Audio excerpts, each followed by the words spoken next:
All right. We are live here in the DFS Sweatshop. Go in the Facebook group and just let them know real quick that we are now live. I know some of you guys watched that event last week. We'll do a quick little recap. Hell of an event. If you're a golf fan, I mean, that is the definition of sweating golf. Like that is why so many people like golf. Crazy event. I had a lineup with Spieth and DJ, so I could only lose at the end because you lose 10 points from getting second place. But then I had Spieth in all my other two lineups. I did sprinkle, as some people know, I sprinkled some missed cuts around with Leishman bogeying the final hole, Brandon Grace bogeying the final hole as well, both to miss the cut. Molinari shit the bed for almost like a quarter of the field. I think he was like 26% owned. So this week, all those guys are still in the field. And I got a few names that are on the bubble in between the 70th and 100th ranking there too, that need to do well to make that top 70 to go on to the BMW Championship in a couple weeks here. So I'm joined again here with ACP. Good to see you, man. He was just at the MLB Live final, holding it down for the Sweatshop. If you want, just for a second, just tell if the people aren't, because this is a public video. If you want to just spend a second telling them about your time and how it was, man, if you'd like. If not, we can go straight into it. I mean, no, it was just real quick. It was a cool ordeal, man. DraftKings, like, they really spoil fucking these guys who qualify for these events, man, as they should, obviously, because these are the main guys, sharks that are putting a lot of money into their website. But like they paid for our Uber, they gave us Uber credits, the hotels paid for, they gave us a $250 gift card, so like food was covered pretty much, and then obviously everybody who qualified made 10K just for qualifying. And yeah, bro, they bought out the bar and we did a chorus tour and we got to see all the behind the scenes stuff. And after that, there was like this bar, like a restaurant place, and they bought out that place. So drinks are free, food was free. Then the live event, they bought out a rooftop bar, so drinks were free. And then they had a bunch of different like projectors and like TVs and all the games and everything. It was a real fun event, man. Going back on it, man, I wish I didn't overthink it and just play fucking Chicago. But I mean, you live and you learn, man. I tried to be contrarian, and because I only had one entry compared to some people who had like 4 or 5 entries there. So I was like, if I'm gonna fucking be here, I'm gonna go for glory, you know. And I know everybody's gonna be in Chicago, and I was like, I'm just gonna hope Chicago shits the bed, and then hopefully that puts me ahead of majority of the people. But of course, Chicago went off for 17 runs, so that's DFS for you, man. You live and you learn, bro. I'm fucking excited for these new sports coming up. I know I've never played NFL DFS, but from what I'm hearing, it's like it's not too difficult from what I'm hearing. I'm just hearing that people were telling me that a lot of people are on the same play, so sometimes you fuck yourself by overthinking it and try to be like too cute. So I mean, it's gonna be interesting for me. I didn't really know much about MLB when I started doing it either, so hopefully NFL I can ease right into it as well. But yeah, man, it was fun, bro. I'm excited for golf this week. It's Friday. It's different. I'm used to watching golf right now, but yeah, it should be a cool event, man. It was a lot of fun. Oh yeah, just for the ones that don't know, I did mention this in a little chat I have with ACP and a couple other people that DraftKings seems to be going all out this year. Last year they had $1 million live final first place. This year they're upping it to 2 million. So Yeah, first place gets 2 million in the NFL live final. It's nuts, and they're actually doing small dollar qualifiers as well. yeah. So yeah, Sorry, I'm gonna interrupt you. Me and my dad, we actually talked to the guy who's trying to work with DraftKings and on these events. So he was pretty much going around talking to people, like pretty much like surveying like what they liked about the event, what they didn't like, and pretty much he was saying is like people like his job was to make it as enjoyable as possible and like setting up the event as well. So I know the Sharks being there, they wanted higher prize pools, which is what they doing for this next one. It's NFL 2 million for first place. Second place is $1 million. That is crazy, dude. It's like I, I don't know. It's like 30th place is 100K or something stupid like that, dude. What is it? 20th place, bro. 20th place and up is guaranteed 100,000, bro. That is nuts. That is nuts, dude. So yeah, I mean, and supposedly football is less variable than yeah, baseball. So exactly. That's what I've been hearing. So it's gonna be interesting, man. I gotta learn NFL quick, man. I'm definitely try to start studying now on NFL, and yeah, but yeah, it Yeah, should be fun. yeah, let's get into that golf though. So yeah, everyone check it out Should be though. good. We'll be talking about it in the sweatshop. If you aren't a member, join us, dfssweatshop.com. And we'll be in there answering questions, whatever you guys want to talk about. So to the golf, we got this week, we got the Dell Technologies Championship. Used to be called the Deutsche Bank Championship. Same course, same everything, just different sponsor. So the name shouldn't change. So if you're looking at course history and it has a different title, it's the same course. Don't worry about that. And it's a pars. Let me bring up my notes. I'm pretty sure, yeah, par 71, about 7,250 yards. There's 3 par 5s, 11 par 4s, and 4 par 3s. In recent weeks, we've had par 70s, so there's only been 2 par 5s. But this week, there are 3, which I think I mentioned in the Facebook post I made before going live about 30 minutes ago that um, I'm going to give a few names of scorers, guys that can score well. They might not finish in the top 10 or top 20, but they're going to score off Eagles, and Eagles are still kind of like, I don't want to call them cheese, but in DraftKings, if you make an Eagle, there's a good chance, and make the cut, there's a good chance you're going to be in the cash line, because there is a very good chance this week that, which I also mentioned in the Facebook post, that you can have 6 out of 6 make the cut and still fall on the cash line because there are only 96 golfers in the field. There's supposed to be 100, but 4 have withdrawn, or not really withdrawn, I should say. Just uh, Hendrik Stenson's one of them. I think he's cemented in the top 70, so I don't think he's really worried about it. I'm not entirely sure. I mean, they wouldn't withdraw if they're concerned that they won't play in a couple weeks. So it's Henrik Stenson and a few others. I don't remember off the top of my head. The most prominent was Henrik Stenson, but we did get the return of Adam Scott as well. We'll talk about him in a little bit, as his price is right there in the middle, 7,900, which is great. It's been a good talking point on Twitter and just from what I've seen overall. So um, I have 5 key stats this week, or was it 6 actually? 3 I'm weighing, wow, 4 I'm weighing at 15%, and 2 I'm weighing at 20%.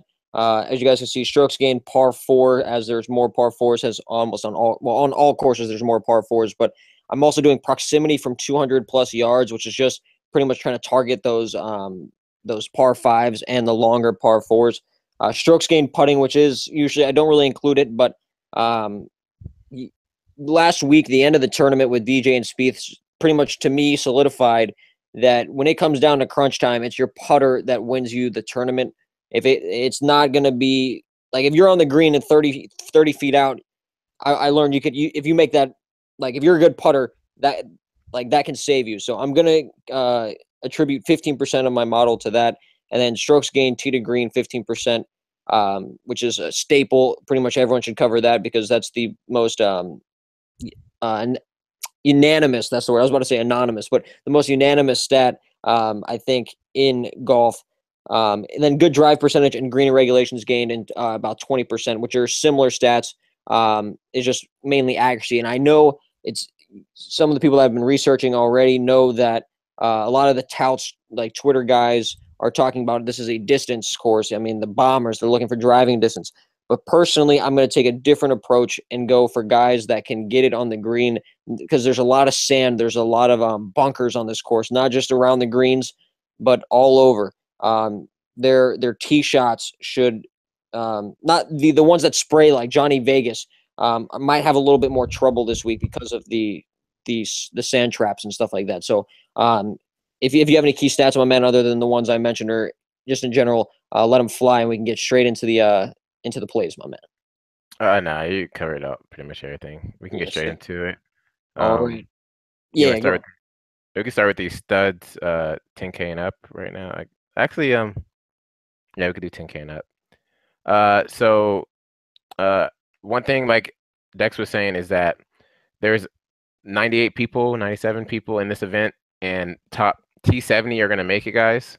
So more than likely, a 6 out of 6 lineup doesn't mean it doesn't mean shit this week. So what you're going to want is high scores, man, high scores. Eagles is huge, birdies are better is huge. Keeping that in mind when you're building your lineups this week. Don't worry too much about cut making as much as people who can score high this week. All right, so from the 10K up, man, you honestly can't go wrong with pretty much any one of these plays. Jordan Spieth, Dustin Johnson. I mean, as we saw, they were in the playoffs last week. They're 1 and 2, easily interchangeable week by week. Any of these guys, if you try to fit in your lineup, I don't see any merit to fading them in multi-entry. Now single entry, which is what I'm doing, I'm literally doing one lineup, guys. I have to make the hard decision of whether I play them or not. And as of right now, I am fading both of them. Now, if I find some value plays down low that I can mess around with and fit one of them in my lineup, then I may do that. But as of right now, I'm fading both of them in single entry. Uh, Now, John Rahm is interesting. He had a pretty good showing last week, T3. Um, to much of people's surprise, like a lot of times in these tougher fields, just fades away or one bad tee shot or something, and he gets in his head and he gets out of the tournament. So he definitely, for me, is more of a GPP play, and I'll be curious to see what his ownership is. Sandwiched between, behind Dustin and Jordan, and then you got Justin Thomas and Hideki right below him.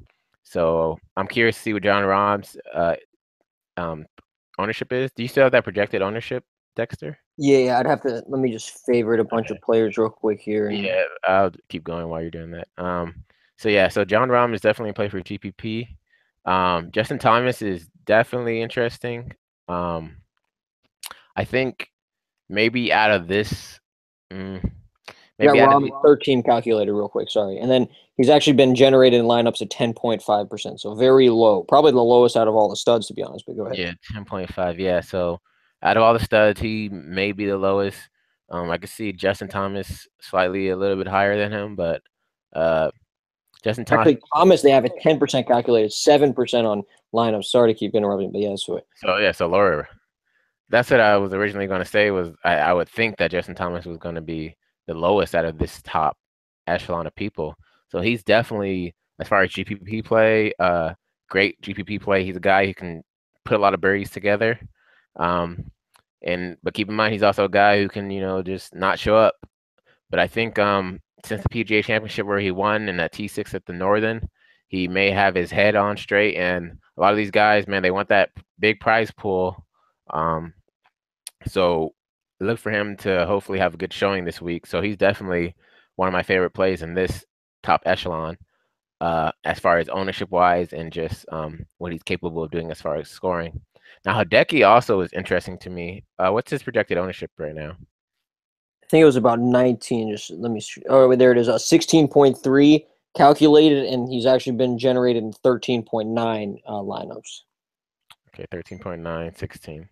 Yeah, so he's interesting to me because coming off the miscut last week, I know that had to leave some people sour in the mouth. And in DFS, we're so reactive. We're real reactive, man. Especially golf too. If a guy misses a cut, like that will put people off of them. So Hideki, as we know, before that miscut, man, he's been killing it, bro. Like he T5 PGA, first place at the WGC, T14, T2 at the Open. The guy was having a great run before this miscut. So as far as a bounce back play, I am considering playing Hideki as far as a bounce back play and a guy who can consistently score high. Before the last week, he was consistently, if not the highest average DraftKings points per game player. So if you're looking for a guy who can score a lot of DraftKings points and should have like a decent amount of ownership, not too over the top, Hideki is definitely a play that I'm looking at. So as far as single entry for me, I think Hideki or JT interests me the most. As far as just in this field, you can't go wrong with just Jordan Spieth, Dustin Johnson in multi-entry. And then complete sleeper, I'd say like John Rahm. And then yeah. So favorite plays though, Hideki and JT probably for as far as ownership wise. Right, and since we're talking about the studs, I think this is a good time to mention that when we get towards the FedEx Cup playoffs or in the FedEx Cup playoffs, like we are, the guys that wins these events are the cream of the crop. I think I saw a stat that in 2015 and 2016, and then the first event this year, like 8 of the 9 events were won by Rory, Ricky, DJ, or there's one other name I'm forgetting. I think maybe Jason Day back in like 15 or 16. But it's the studs mainly. There's no like Billy Horschel backdoored his way to the FedEx Cup championship because he got hot last year and won the whole thing. But Yeah. obviously he's not even in the field this year, so that shows that's just an outlier. But back to the point at hand, I agree with you a lot there. For me though, I won't. I'm gonna be running more than one lineup, probably 3. Already, I Yeah. have 2 max. I have 2 and a 3 entry max, and then I might. I haven't debated yet because I've already decided. I've already finished my lineups because I didn't want to make them after because I'm all over the place mumbo jumbo. So I'm kind of set, but I do with the information I get from this and some other stats I look at. I might max enter like a quarter arcade, or if they have it for golf, the dime time or whatever they call it, just the real small dollar. Just put the 20 in there. It cost me like $2, maybe like Yeah. 5 for the quarter arcade or something like that, and practice some mass multi-entering maybe for football or whatever goes on. But if I do that, I will not be fading Hideki. But in my 2 lineups that I'm making now, I will be fading Hideki. I am on DJ in one lineup. I'm not going overweight on any of these guys, really. Even though I'm making 2 lineups, I'm technically overweight, but 1 out of 2, it's only 2 lineups, so it's not really overweight. But DJ is just the type of guy where if he goes out early and just storms, no one's really going to catch him, in my opinion. He's not going to – I don't think he's going to give up the lead like Spieth did last weekend. So if I chose one of those guys, it would be DJ. I plan to vary myself lower, but my very first roster build, I don't want to get too far into it. I won't list their names yet, but I didn't touch anyone in the 10K and up range in my first roster build. I started at 9,800 and lower. So that's where my original thought was, and I felt like my best lineup construction was. But with 78 guys, or not 78, 78%, which is out of 96, 70 guys, and ties, maybe more, will make the cut. It's going to be tough for these guys to miss the cut, in my opinion, because there are some guys down low that you're like, how are these guys top 100 golfers in the world? Like Cody Gribble, Mackenzie Hughes, guys like that. They're not. You put these guys one-on-one with them, and Spieth, DJ, Rahm, Thomas, Matsuyama just blow them out the water. But you never know. If a guy can start cold, like Matsuyama last week, as you mentioned, ACP missed the cut only by a shot or 2. I think he was like +3, +3 he was, and the cut line was +2, and it was 1 stroke away from going to +3. So he would have made the cut, and 6 out of 6s would have flown up because Matsuyama was pretty chalky. I think he was like 20%. But this week, I expect all these guys to make the cut, but if I had to name one that I thought wouldn't, it would either be JT or Matsuyama above 10K. And that's why I'm going to be fading Matsuyama just be in my small 2 lineups because those are my quote-unquote higher dollar because they're bigger than the quarter or 50-cent lineup I'm making. But DJ is my play there, and I won't be playing Spieth. Even though I was 100% last week, I don't think this course is the right fit for him. I just like plays under him. And I'm not willing to pay the extra 100 for Spieth over DJ, even though I think DJ will have higher ownership. And then if you're willing, we can go straight down to that 10K range. 9K range. There's only 4 guys, just like in that top 10K range. There's only 5 and up. So real quick, I'm only going to be playing. I will be fading Jason Day because supposedly he's going to be top 3 highest owned on the slate. I did not expect that. Really? Yeah, they've got him here he's second highest projected own here, 23.3%. Actual lineups he's been created, and a quarter of the lineups that have been made, and there's been 5,000 and change lineups made. So I'm going to be fading him, and Caleb Allen made a good point, who's been a co-host on the show once or twice here before. We went a little back and forth on it. I thought Jason Day would kind of be a sleeper. I didn't think he'd be chalk, but I didn't think he'd be like 5%, obviously. But if he's going to be over 20, I'm going to fade him because Jason Day relies on his putter. He's 14th in strokes gained putting, and he had a stretch there. I think I'm looking at the last 50. Oh, no, I'm looking at the last 12. So if I go out to the last 50, his putting stats will get worse. But he's been notoriously known for a solid putter. So, and as I mentioned, putting can be very volatile. So I'm going to take a chance and fade Jason Day in my 1 or 2 lineups. And I'm gonna be playing, as I mentioned, my first lineup build. I made Rory and Ricky bang 1-2 with Paul Casey. Those were my three. I made those my three guys, and I had about 7,300 left. And we'll get into those plays that I like down in a few minutes here. But Rory and Ricky were my favorite. Ricky doesn't have the best course history. He did win this event, I think, once or got second, but he's got his other two tries here were like a T50 and a T74, I believe. So not very good for a stud player like him. But we've seen Ricky at over 10K before, even touch 11, I think, once or twice this year. So to see him below 10, just like Rory, is enough for me to hop on him. And the thing with Rory, though, everyone knows, or most people know, especially in the high dollar where the like actual golf fans and golf just people that do the research, these guys know that Rory is injured. I think he has a rib injury. I don't know if it's an actual broken rib or anything like that, but he's been you can tell in his play that he hasn't been the same. Barely makes the cut, barely just kind of hangs in there. So this week I'm going to take a chance on him. I'm a little worried. If there's one player I come off of, it will be Rory. I really like Louis Oosthuizen as well. But if I come off Rory, I'm going to put Louis in to save that $700 because I really like where Louis' game's at. He's almost turning into a small Paul Casey, just making cuts and just finishing in the top 20 almost all the time now. So I said last week I need to start listening to my stats instead of having gut play or like just playing like I'll just call it a gut play. I can't remember the correct term I'm looking for, but bias. I don't want to bring bias into it. And my stats, I got Paul Casey 1 and Louis 6th. So, and then Rory's all the way at 50th. He's the lowest until Brooks Koepka, who we'll get into obviously in a little bit. But yeah, that's where I'm at. If I come off Rory, I'm going to Louis, and I am going to be playing a lot of Ricky, I think, this week. And just real quick, his ownerships on these guys. We got Ricky at the third highest projected own at 23%. I think I'm okay with biting that. I don't think he misses the cut here. I mean, he's usually a guy that make the cut and then shoot like 5 or 6 under on a Saturday. This weekend will be Sunday, being the third day, and I think he'll be able to get into the contending area, like with DJ and whoever else is there. There's going to be one like 7K guy that gets there, and we'll try to hammer that in a little bit. But what's your thoughts on that 9K range ACP? Yeah, I hear it echo again. Ooh. Yeah, I mean, I don't know, man. I don't know if it's on my end or shoot. I haven't done anything different, so I don't know what happened. It's still the same. It's good now. Yeah. So in this 9K range is real juicy in this range. Jason Day. I only thought about playing Jason Day because I thought he was gonna be lower ownership, but I guess everybody thinks that. So yeah, I'm off of that if he's gonna be super highly owned. My favorite plays is pretty much along the lines as you.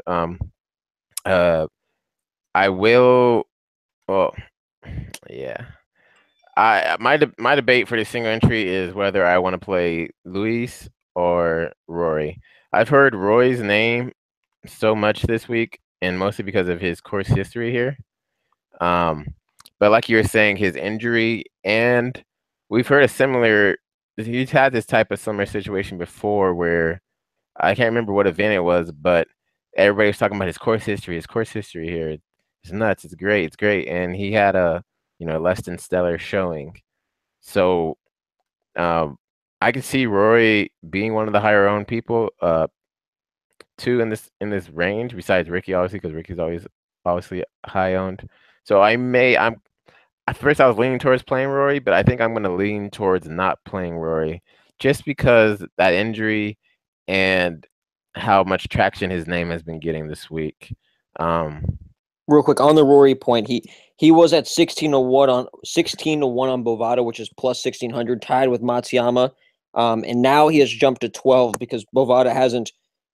After a few minutes, they noticed the change because it's a computer algorithm. When too much money comes in on one guy, they shift, like the odds automatically shift. It's not like someone goes in there and changes it. So they haven't moved Rory up to third. So now he's the third most favored after DJ and Spieth at 7 and 8 respectively. Jason Day is next, tied with Ricky at 14. So Rory's jumped all the way from 16 to 12. So Kahim mentioned in the chat that Rory's going to be uber chalk, and I don't think he's going to be uber chalk, but still very heavily owned. And I think people that follow Vegas line movement that make their lineups kind of not last minute, but change them, continue to tinker. I think they might notice that, and I think you might see his percentage go up just a little bit. Go ahead, man. Yeah, nah. See, Rory was one of the first names I heard for this event that people kept talking about. So, yeah, it'll be interesting to see what his ownership is. But I for that amount of ownership, I need him to win. The way he's been looking, I don't think he's gonna win. I don't think he's gonna get cut or anything. But I think he's just gonna be in the midfield. And at 9-8, I kind of need him to be up there, especially with his competition in this range. So my favorite plays in this range, just 9K and up are Lewis. I do like Lewis. I wish I played him last week instead of yeah, we'll get down to that guy later. But yeah, I like him. And then Ricky Fowler, man, I've heard good things about Ricky this week. And like I always say every week, he's due for one, man. He's due. And whether it's going to be this event or not, we'll find out in a couple of days. But he's just always up there. At 9.7, that's a price where I can deal with him, being top 10. I think he will be top 10. I know a few people are predicting him to win this week. So I definitely think Ricky Fowler's in play. So my favorite two are definitely Luis and Ricky from this field. Right. Real quick, they do have Rory projected at about 15% rounded up, which isn't very high, but Rory's the type of guy when people are building lineups, they just kind of put him in. He's such a well-known figure, and course history kind of trumps. I don't know. I know I'm the type of guy where I'm making a lineup and I'll make an impulse lineup or something like that, or I'll just put Rory in there without even looking at research sometimes because, I mean, people are going to see that 9,800 price tag. This dude's been like 12K and 11K, but yeah. So I agree with you, man. Louis Oosthuizen for me, Ricky for sure as well. Guys that I think both are due for a win, especially Louis. I mean, this dude's got second on all four majors. So obviously this isn't a major, but these guys are treating it like it is. I mean, major $10 million on the line, and these guys are sniffing it. Like they're in the top 15 in the FedEx Cup. Even if they withdrew this week, which I'm not worried about. We don't need to talk about withdrawing or anything. I don't think that's going to happen to anyone. Even though Graham Dillette, that's a whole other thing on Twitter that everyone's been talking about. But if you guys want to hear about that, go on Twitter and just search Graham Dillette. He just roasts DFS golf. Like yeah, it was. I sent that to you. Yeah, man. It's. I a little narrative to add, I guess. Since this is about the money, guys, and not as much as the prestigiousness. Yeah, that's something you could think about too when you're rostering players. Like, who really wants to increase their paycheck a lot? I know Ricky's really about his money, so I know he's really going to try to show up at this for this caliber of money that they're having. And as we saw last week, DJ and Jordan Spieth. So I mean, this is another narrative side of it, just to think about when rostering players, like guys who actually want the money or may even need the money when you're rostering your players. But if you want to get down to this 8K range, we can. Yeah, real quick, since we mentioned narrative, I just want to mention the Hurricane Harvey narrative here. So Sergio, we're gonna get down that. Yeah, so we're Spieth as well. So that's why I wanted to mention real quick. A few of these golfers have ties to Texas, or they were from Texas. Jordan Spieth was actually born in Texas. He's a Texan. He hasn't. I haven't heard anything public about it yet, but I can confirm right now that Sergio Garcia has come out and said that every birdie he gets, he's going to donate $2,000 to Hurricane Harvey relief for the rest of the playoffs, and $5,000 for every eagle he makes to donate to Hurricane Harvey relief. I don't know of any others, but there are some Texans in this field. I mentioned Johnny Vegas to some people a couple days ago. Johnny Vegas went to Texas. I don't know if he's Houston specifically, but Spieth, as we mentioned, and I don't remember too many off the top of my head other than that. But there are a few, and just to keep the show flowing, I would tell you guys, just look it up. Just Google golfers from Texas in Google on your own time so we can keep it going here. But in that 8K range, man, Paul Casey, obviously uber chalk, probably going to be the highest owned guy on the slate, and he should be until he's 9,500 or touching 10K, or the wheels fall off. I don't see his ownership going down, only up, honestly. If you click on his thing I just brought up so people can see it, there's not a red bar anywhere. He's gaining strokes on the field everywhere, which is usually uncommon because most of the time if you're not winning the tournament, you're losing because of one specific stat. And this guy's gaining in putting, which seems to be his weakest. As you can see, he's not gaining a full stroke, so it's not a tremendous deal, but he's smashing in tee to green, which is a stat that I look at every week, and that's why I think he's doing so well. So Paul Casey, I've obvious chalk. I bet him on Bovada at plus 200 odds, so 2-1 odds for top 10, which I thought was free money. We'll see if he falls off. This will probably be the week. But his last 5 events, he's got 13th or better, 3/5, an 11th and a 13th. So it's hard for me to fade Casey. I mean, I'm not going to have him in 100% of lineups just because I want to vary myself a little bit. But other than that, I have Brooks highlighted here actually because I needed to highlight some players. I won't be playing any Brooks. So my only other plays are Sergio mentioned. Mainly, I'm going to eat the narrative with the money donations. I think Sergio. Plus, he's a world class golfer. People have been mentioning on Twitter that they're worried about him not golfing last week. Maybe he was doing something, but Sergio, I googled that Sergio hasn't participated in the first week of the playoffs for like the last 4 years or something like that. It's just something he does because he's such a good golfer. He doesn't even need to because the top 125, it drops down to the top 100. Sergio's always in the top 20, so he's not going to lose his spot from the first event. So he just took that rest, and I think this is a good time to get on him at 8,400. I think that's a great price. I've seen a lot of people on Kevin Chappell, as you can see, one of the highest ownerships in that range. I think that's a little too steep for my liking. Plus the high ownership, I'm going to be fading Kevin Chappell. There is a narrative on him real quick. Him and Patrick Reed here are fighting to make the 10th spot on the President's Cup team. Steve Stricker is the captain. It's the U.S. versus Europe. And Chappell, Patrick Reed, and Charlie Hoffman are the ones fighting for that 10th spot. I'm pretty sure Hoffman is going to get the 9th, so it's pretty much Reed and Chappell for the 10th spot. But that to me isn't significant to the like. I don't like his price with his ownership, so I'm gonna be fading him. And then Justin Rose at 8.1. Those are my only plays in this range because right now I'm only basing my favorites off of 2 lineups.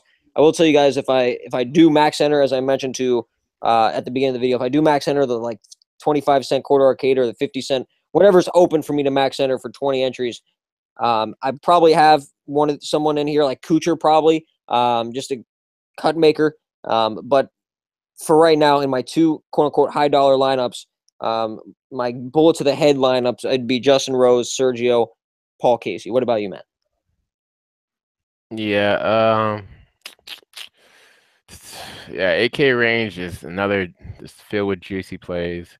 I mean, keep in mind, like I said, guys, I'm doing single entry only, but I'm just gonna speak from a multi-entry perspective for these. Matt Kuchar is always in play, man. Just guy, just it seems like he doesn't know how to not make T15, T20. The guy is just always up there. He's just always in the talks, man. He's so consistent. Definitely somebody you can roster in cash, especially. Brooks, more of a GPP play. I won't be playing him in my single entry, but I can see the merit at his price too. Especially with his ownership down. Like his price has been slowly going down, but his ownership also usually going up. Ownership, yeah, exactly. His ownership's been going down too, and at his price point, he's definitely real interesting, especially for a GPP play. So if I was doing multi-entry, I definitely would have some Brooks exposure. I'm off Kevin Chappell like you are, so that means he's probably going to win the event. Right. Let's see who I'm off. Patrick Reed this week. Sergio is a guy I love playing. Sergio, man, he's a high scorer too, so he's really prone to getting those eagles and aces and stuff like that. So I'm still debating playing him in my single entry, but multi entry definitely play. Charlie Hoffman, I think we might be able to go back to the well on Charlie Hoffman this week. Ended last week with a 65 on his round 4, so hopefully that's showing further good things to come. I think he's a Texan too as well, but I'm gonna Google that real quick. Yeah, so there's those narratives too. And the thing too, you got to keep in mind, guys, is some of these guys will show up for Texas, and some of these guys like the pressure to perform for Texas, or maybe family out there, or something like that, is gonna keep their mind, off of the tournament. So just keep that in mind when you're going with these narratives. He's not Um, Texas, actually. He went to UNLV, and he's from San Diego, California. So my bad there, okay. guys. All right, so he's not a Texan, so yeah, he's in play. Yeah, I'm debating playing him in my single entry or not. As of right now, I'm not playing him in my single entry, but definitely multi entry, I would recommend playing him. Webb Simpson is somebody's name I've heard talked about actually.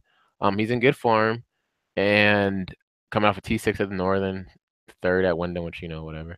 Um, and I heard, I haven't checked it myself, but I heard his course history here is not bad actually. At 8,200 for a guy like Webb Simpson, who I don't think he was going to garner too much ownership. Definitely worth a GPP play. I'm off Justin Rose this week. Um, I mean, he looked like he was coming back to form last week. With his T10 in the first 3 rounds, especially, and the 71 on the round 4 is average.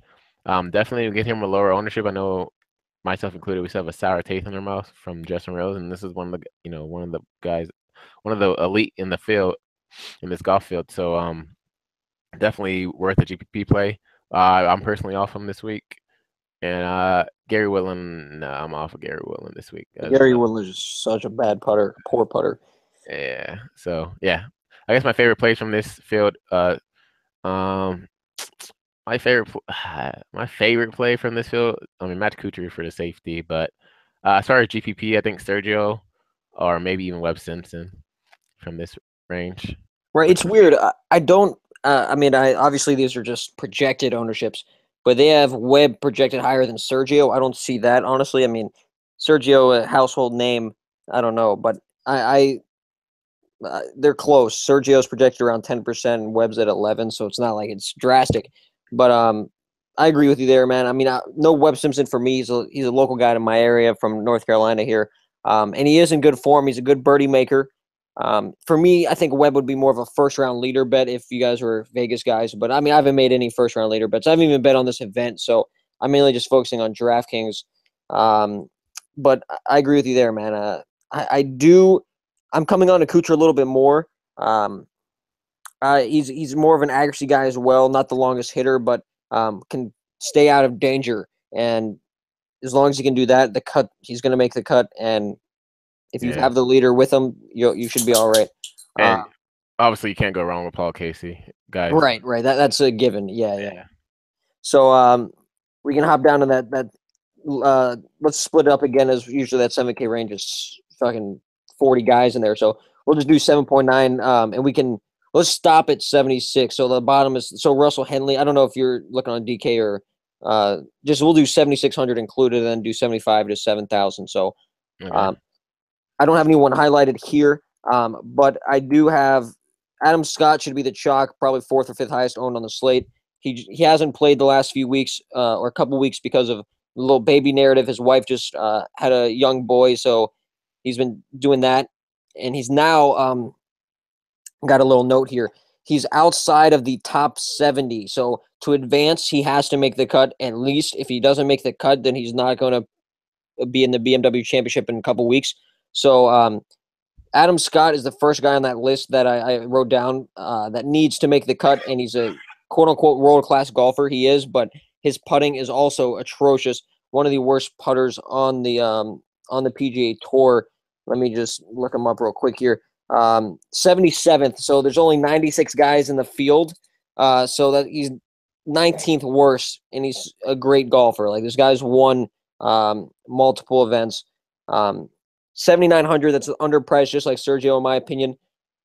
He will be chalk, though, and in this event setting, with so many guys making the cut and ownership being more of a point, I guess you gotta leave money on the table. If you're gonna need to leave money on the table if you're taking guys that are gonna be all 15% owned, because there's in the big dollar, I mean not big dollar, but in the big person tournaments like the dog leg or the $8, whatever those huge tournaments are, the four, I almost called it the four seamer, but the $4 tournament, stuff like that, you're going to need to leave some money on the table if you decide to take guys like Adam Scott, Paul Casey, DJ, Jason Day, stuff like that. So just to let you guys know about that. But for me, honestly, that's really one of the this is kind of a dead range for me until I get down below 7,500 below.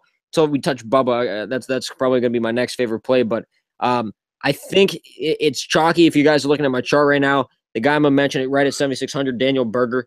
He found some form last week. I don't remember what he finished, but he burned a lot of people at the PGA Championship with a missed cut, and then finished 33rd at the Northern Trust. Are you on DraftKings real quick, ACP? Yeah. Can you just tell me his his round score? Like I think Saturday or Sunday he put down a good round that like he was barely making the cut, and then he like all of a sudden like I don't know, I might be wrong, but Yeah, I got you. Shot a 69, 68 on the first 2 rounds, and then 72 on both round 3 and 4. oh, so he didn't do that well on the weekend. All right, never mind. I had it backwards, but yeah, so I can get behind a little Daniel Berger. That's just if that will be if I'm max entering because Daniel Berger, if you're taking guys in this 7K range, you really only want, in my opinion, you only want to take guys that can win the event because as ACP and I mentioned earlier, just because you have 6 out of 6 doesn't mean you're going to cash this week. There's a lot of variables. How many eagles are made, birdie streaks, bogey-free round bonuses, depends how scoring is. So I think Daniel Berger can always win an event, and just like Adam Scott, that's why they're both going to be chalky because I think they're going to be chalky because these guys can win. And if you can get a guy at below 8K that can win the event, then roster him. But with the high ownership, Daniel Berger is shown to be a little volatile. I can fade him, but if I'm making 20 lineups, I'm going to play him in at least 1 or 2, maybe 3. But I'm not going to be overweight on him. I'm not going to play him in 5 out of 10 or 10 out of 20. So I'm kind of here nor there on that. And that's it for me in the 7.6K range or 7.6 and up range. I will say I've been a Ches Reavie truther the last few weeks. I played him at 100% exposure with DJ. Not DJ, with Spieth. I paired him in 100% of my lineups last week, and it did me well at 6.7K. But to see him up at 7.6, I don't want to say the wheels are going to fall off, but the cream of the crop rises the later we get, and I think Ches Reavie, he might make the cut, but he's not going to do enough for me. They're not going to see any eagles, in my opinion. I mean, maybe he might get 1 eagle, but I'm trying to chase 2 or 3 this week. So no Ches Reavie for me. Even if I'm maxing, I'm just going to fade them all out. That's what I got from 7.6 to 8K. What about you, man? Oh, wait, real quick. Sorry, one last thing. Brandon Grace is 99th out of 100 in the FedEx Cup standings.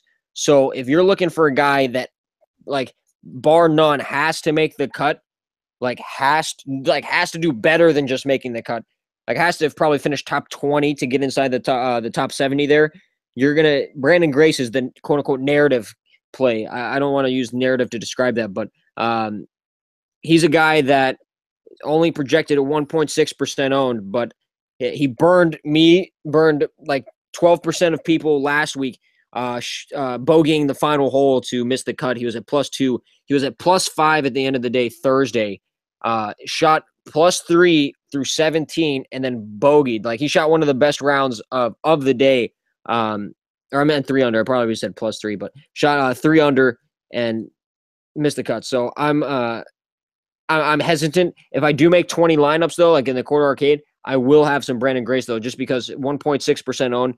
The guys won this year, so obviously it was a small field event. I think it was the Hilton Head. Forgot the name of it. They RBC Heritage, I think it was. He might not have. I think it might have been last year he won. Actually, I don't remember, but the guy he's fighting for the top 70. He's in the 99th spot, so he's got to do well. And that's it for me. Okay.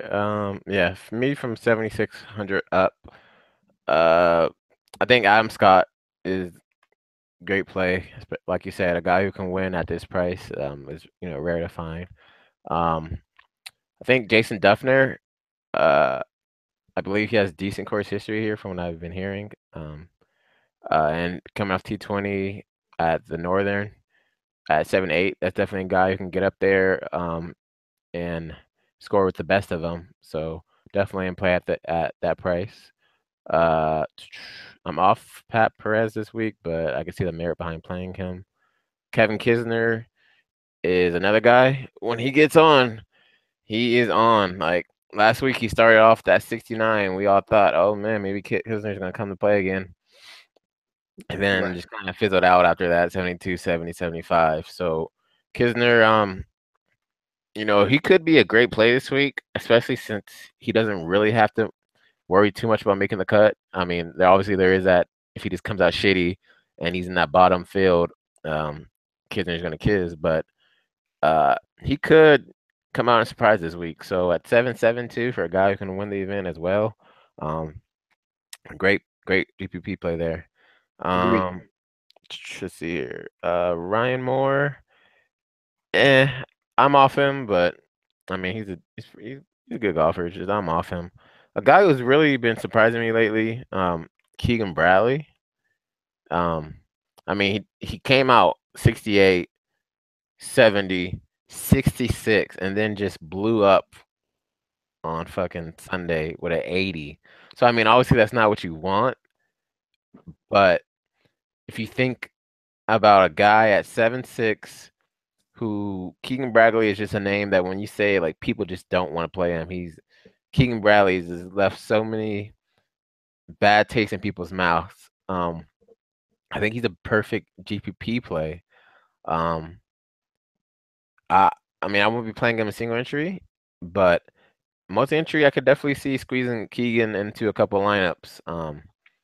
Especially if obviously he's found something with his game where he's being a little bit more consistent now. He's shooting lower, and if he didn't have that blow up on round 4 last week, he probably would have been like top 10. So definitely a GPP flyer. Russell Henley too. We talked about this guy last week, and it seemed like it was going to be the death of us on the first day because dude goes out and shoots a 64, and none of us played him after talking about him. But he kind of fits it out, 72, 70, 73. So an average tournament for him, 225, especially after shooting a 64 in the round 1. But this is the guy who, he has good stuff. He has the game. And he, like we always say, he's won an event this year. And as we saw, he can come out and just put those birdies together, man. 64 on round 1, that's nuts. So at 7-6, for a guy, what is his projected ownership, Henley, right now? Let's see here. 4%. Yeah, so a guy who's projected sub 5% ownership and can go out and win. Yeah, 7-6, definitely a great GPP play. So I think my favorite people, well, Ches Reavie, as we talked about, a little too expensive. I was on Ches originally, but yeah, we talked about it. It's kind of too expensive for what he like at 6-7. He was good priced. At this price, I think he's worth a fade. And At then Daniel, 6-7, you needed the cut made. Now yeah, it's 7-6. You need top 30, yeah, top 35 to really do something. waiting him to be up there now. So I think Chase Baby's a fade for me. And then Daniel Berger is always, I mean, like I said, the guy is always kind of in play. He has a great game. He has a win this year, and yeah. But I'll be fading him in single entry. But I mean, the most curious ones for me for single entry, the most curious ones are Kevin Kisner, uh, Duffner, and Adam Scott. Now, multi entry, I do like Russell Henley, Keegan Bradley, Kevin Kisner, and obviously the last 2 people I mentioned before, Duffner and Scott. So yeah, definitely look at like Keegan Bradley, man, as a sleeper, Russell Henley as a sleeper, uh, and then if you're trying to just get a staple in your lineups, Duffner or Scott, even Kisner who can go low. If you have any other comments, or we can go to 7-5. Well, I do have a couple that I just got notifications to my phone. I was trying to look up the golfers, but Brandon Phillips was scratched earlier today. They're talking a little baseball. He just got traded to the Angels 10 Yeah, minutes ago. Angels are trying to make that wild card push, man. Hell yeah. And also the White Sox just traded Miguel Gonzalez to the Rangers. That dude He is had 3 good starts, and they're saying, okay, he's going to be our ace now, boys. But let's see. So, yeah, you made it well. You said some good points. I agree, actually. There's Russell Henley. Let's see. Let me scroll up just a little bit more. I can agree with that. Keegan, for me, whenever I see Keegan at close touching 10%, I'm usually going to fade him. But His only downfall, as I mentioned in the chat just now, was his putting. Let me just double check. Yeah, he's lost strokes gained putting in his last 20 events, but he's gained in everywhere else except in a little decent, like a minor negative 0.3. He's lost strokes in approach, but that's zero, like not even a full stroke. So I'm not worried about that. But putting, it hasn't been his forte, but he hasn't missed a cut since the Memorial, which was like June. So I can get behind that, and two top 10s, top 15 as well in there. The only thing is he's finished in his last 3 events below 30 seconds. So this could be the week, though. This course fits him pretty well, but I won't be playing him.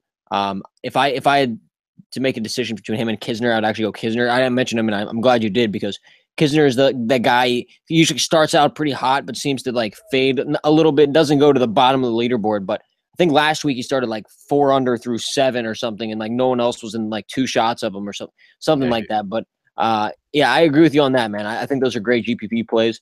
Duffner as well. You mentioned he's just the same thing, a cut maker. He's a guy that could win at that price as well.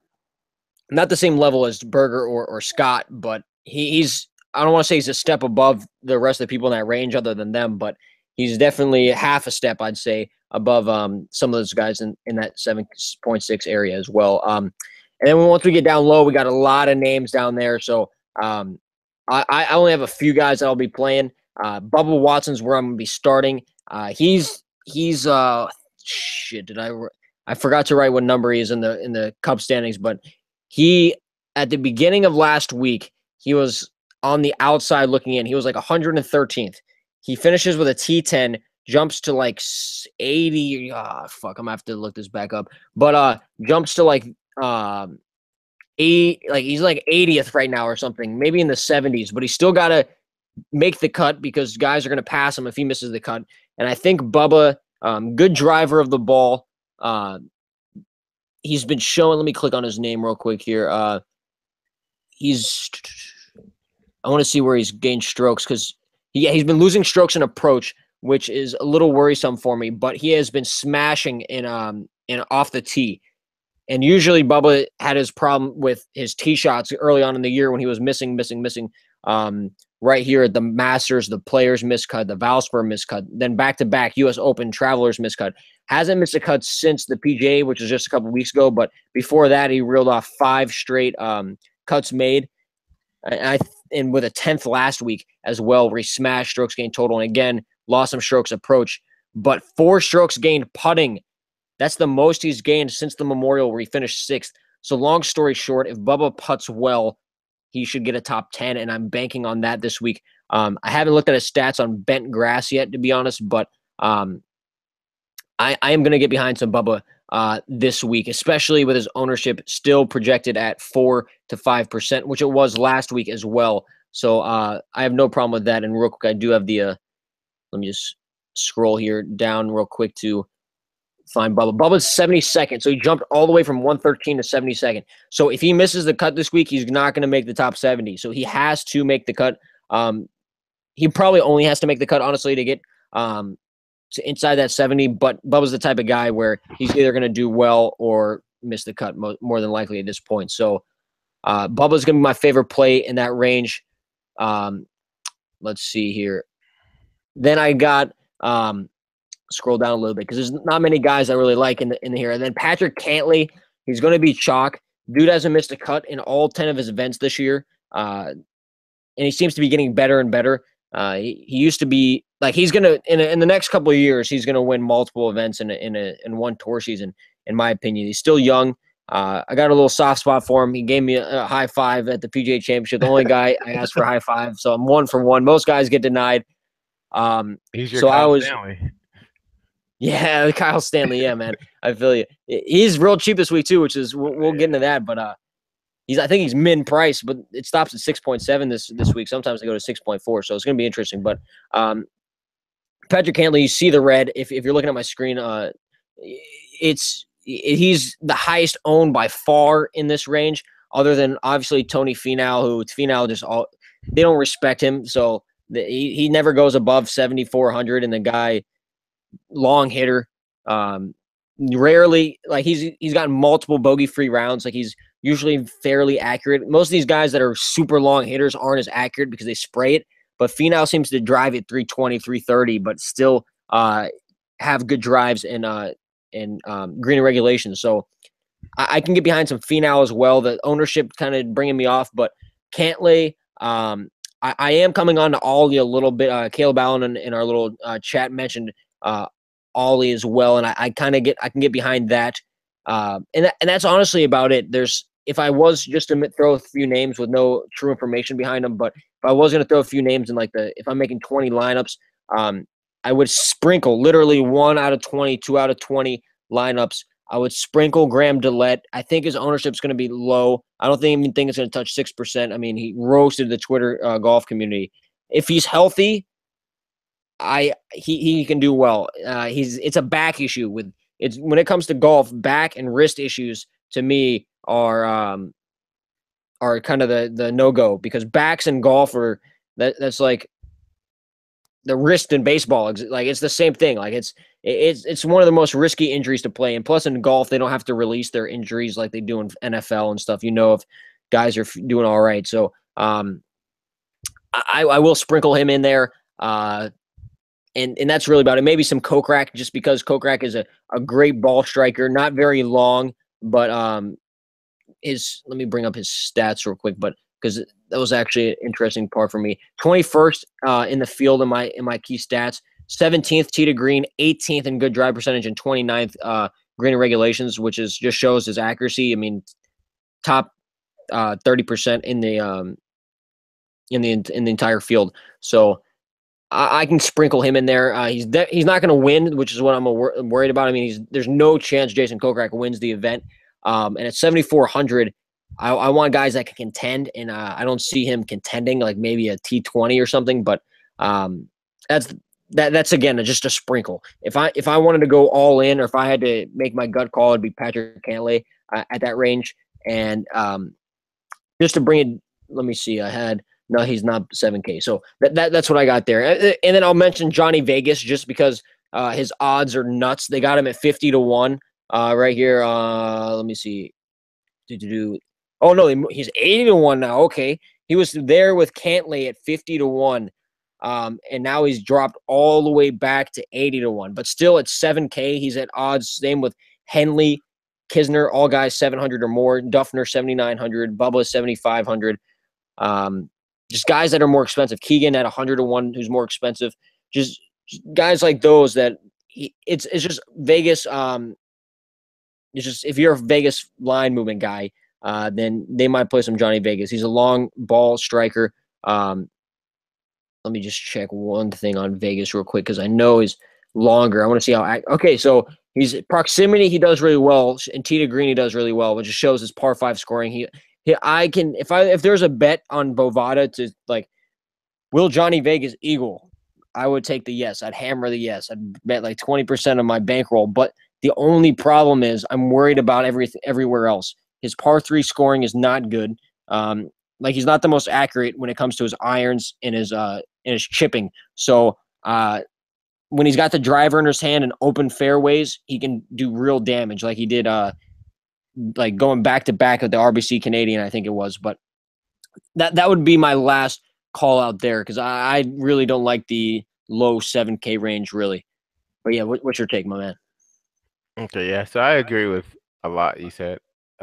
Echoing a little bit, by the way. Oh, Just a little bit. my mic. I've had the same mic since I was like 14, so that might be what it is, man. I don't know what it's. Pretty much all these 7,500 guys, I'm pretty much off. I mean, if you're a Phil Meckel loyalist, play him. But I'm off. I'm off all these guys. Bubba's the only guy who kind of interests me in this 7,500 range. Because he's been trending upwards. He's been looking a lot better. I just don't think I can get to him this week. I mean, if I lose because Bubba goes out and wins, then I lose, man. So, but going down, there are definitely some people worth talking about. Kokrak, it's funny you mentioned him. Definitely actually worth a look at. I was watching Rick Run Good's podcast, and he was talking about DraftKings points. And he was saying like for the last 3 to 4 tournaments, the guys who had the most DraftKings points, or I think at the top it was it's like I don't know if it was Webb Simpson. It might have been Webb Simpson actually, surprisingly. Then at the like it was like the top 5 or 10 guys, and then at the bottom of those top guys was Jason Kokrak. So definitely worth a look, especially I don't think he's going to be too highly owned. Since you brought him up real quick, he is also, I put in the chat just because I don't want to interrupt you, but he's 79th in the FedEx Cup standing. So if he makes the cut, he's pretty much cemented. And at that price, I think he's what, 7,200, right? That's not terrible. That's like borderline. If you make the cut, you're good, but you might take down something if he does the top 20 that we're looking for, something that needs a couple of Eagles for us. But Yeah. So yeah, he's definitely worth a look, especially GP Flyer. Off Graham, as you saying, and dealing with an injury anyway, regardless of the whole fantasy sports thing. Ollie is another guy who's just he's interesting. The guy can go out there and put up birdies like with the best of them, eagle, and he also can go out there and shoot a 77, 80. So definition of a GPP flyer. If I wasn't doing a single entry, I definitely would have some exposure to him. I can't get myself to roster him in single entry though. But yeah, going down, I think my favorite play in this range, is, along with everybody else, is probably Patrick Cantlay. The guy's he's been so consistent, and he's been trending upward at that. So definitely my favorite play in this 7,000 range, and I'll definitely be biting the chalk on that. Vegas is respecting him too, 50-1. We haven't seen Cantley respected like that in ever. Yeah, 50-1 at 7,200. That's rare to see. So definitely worth a play. I will be playing him in my single entry this week. Tony Finau, 7,100. I mean, we don't have to talk about this guy. He's still not priced where he should be priced. I rarely play Tony Finau, so I won't be on him. But he's long. When he's birdieing, he can birdie with the best of them. 7,100, you can do a lot worse. I'm off of them for single entry, but multi entry definitely worth a look. Jamie Lovemark is just completely a flyer for me. Especially coming off a miscut. The guy, when his game is on, he's up there. And coming off, he had a T22 at the Open, T33 at PGA. So I mean, he can get up there and score. Definitely just a flyer though. I'm off him for single entry, obviously. Complete flyer, 100% flyer. Adam Hadwin. Missed the last 3. Nope, missed a lot more than that. Hadwin's like falling off. This guy has been missing cuts with the with the best of them. And then a random T5 at the WGC Bridgestone. So if that doesn't explain, which is a no cut event as well. But yeah, it's no cut, but that's actually kind of could play into the whole no cut narrative, since not many people are getting cut at this event. Maybe that pressure or whatever he's been feeling is off of him, and then you see this guy randomly in the top 10. But this is a guy who earlier in the year, man, like if I had him at this price, I've been, like we would all been all over him. Like he's won this year. He's had 4 top 10s. He's the definition of a GPP flyer. Never would play him a single entry. I would never advise anybody to play him a single entry. But most entry definitely worth GPP fly at 7,100. I think my most interesting play for me that I'm going back and forth on at this price point is definitely Jonathan Vegas. I don't know what to do with him. Ever since the RBC Canadian, he seems like his game has been actually looking very good. I mean, besides the PGA Championship, which everybody got cut at, so you can let that go. But first, 17th in a T3 last week. So I don't know with the whole Texas narrative thing too. He has family out there. I don't know if his mind's gonna be on golf or if he's gonna try to go out and really show out and try to get money and show out for Texas. So I I don't know what to do with Jonathan Vegas at 7K because he could go out and have another T3 event, T2, maybe even win the thing. Um, or he could go out and just, shoot 78 on first day and 74 on the next day. So I don't know what to do with him. Definitely, if you're doing multi-entry, definitely play him. Single entry, definitely I'm going back and forth on that play, and I definitely will probably decide what I want to do with him at the end of this podcast after we get into the 6K range. Right.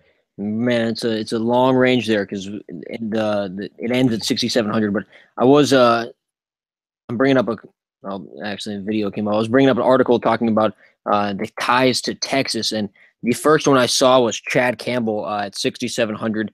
I don't want to play guys specifically because of that, but I do highly suggest you guys, if you want a little step up, if you can find guys. Obviously it's a narrative. Narratives can go good or bad, but if you're debating on a low owned play or something like that, and you find out he has connections to Texas or whatever, it doesn't do you any negative by knowing where these golfers are from, if they have any significance to the area. So yeah, Johnny Vegas, the same reason for me. I mean, the guy has been doing amazing recently. Almost found form out of nowhere. Back end the win in the RBC Canadian Open, and then just hasn't really fallen off yet. And who knows? It's going to be this week. I don't know where I'm gonna go with it. I don't know. I usually fade him. I usually have to have a strong stand for me to play him in like my quote unquote high dollars again. But I'm not gonna. I don't see myself doing it. But to get down to that 7K range, if I do make the 20 entries though, I will have Johnny Vegas in one because the dude can win. He's done it already. 7K, that tells me enough. I'll take a chance when I'm making multiple lineups, but one or two, same thing as you, man. It's gonna be tough for me. But right when we get down to 6,900, it's the top two guys for me. I don't know if they're labeled as yours as top two, but excuse me, Xander Schauffele and Mark Leishman.